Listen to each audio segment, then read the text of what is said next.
Okay, so Pilgrammed updates and adds a ton of new stuff. So I'm going to explain each change in this video. So don't expect too many shadow changes since like day 2 of the update. So yeah, let's go on.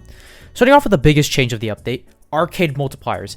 They are pretty hard to explain, but basically if you do something unique or hard or whatever, you'll get an arcade multiplier by the end of the wave, multiplying or adding extra points to get more loot. These arcade multipliers are given to Big Iron, Evil Army, and Sky Battlegrounds, each one having their own unique multipliers as well as them sharing some. This itself will be explained in another video I'll be making, so get ready for that, I guess. Next big change was the Rogue rework. I actually talked about this in my previous video, so check that out if you haven't yet. Anyways, they basically made Rogue give a guaranteed pink crit on Dagger heavies once you hit an enemy 6 times in a row. Before, it was adding an additional hit to Dagger heavies, and this change was well done since it actually made Daggers, fucking usable. Next big change was a Wooden Dagger and Tanto's Heavy getting replaced by a Spy Backstab, which I find really funny. Alright, now into the smaller changes of the update. First small change was the base piercing on guns buffed from 15% to 25%.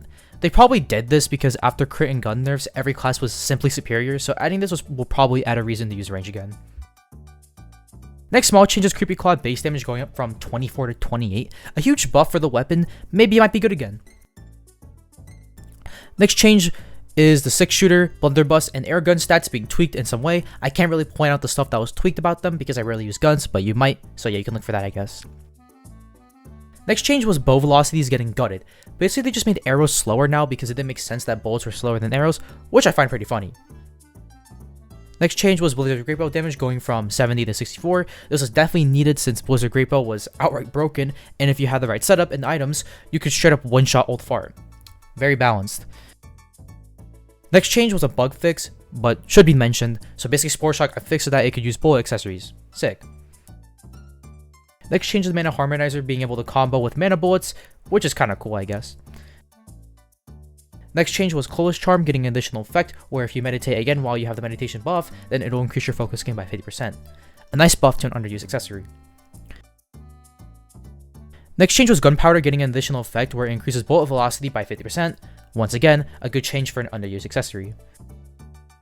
Next change was Chicanery being able to ricochet off walls. It's not really a buff, but it's pretty funny. Last change was Wizardry getting changed and increasing max mana when near enemies. Honestly, a pretty good change because increasing max mana by not that much wasn't really good. And those were all the relevant changes in the update. So now let's go over some shadow changes. First shadow change was Prism Crown getting 5 armor. I don't know why it got this small and weird buff, but okay. And there's the... oh.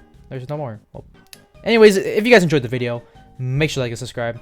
And if you guys want to see more of these fucking little small little videos, then I guess subscribe, I guess, which I just said earlier. But yeah, anyways, enjoyed, subscribe, bye.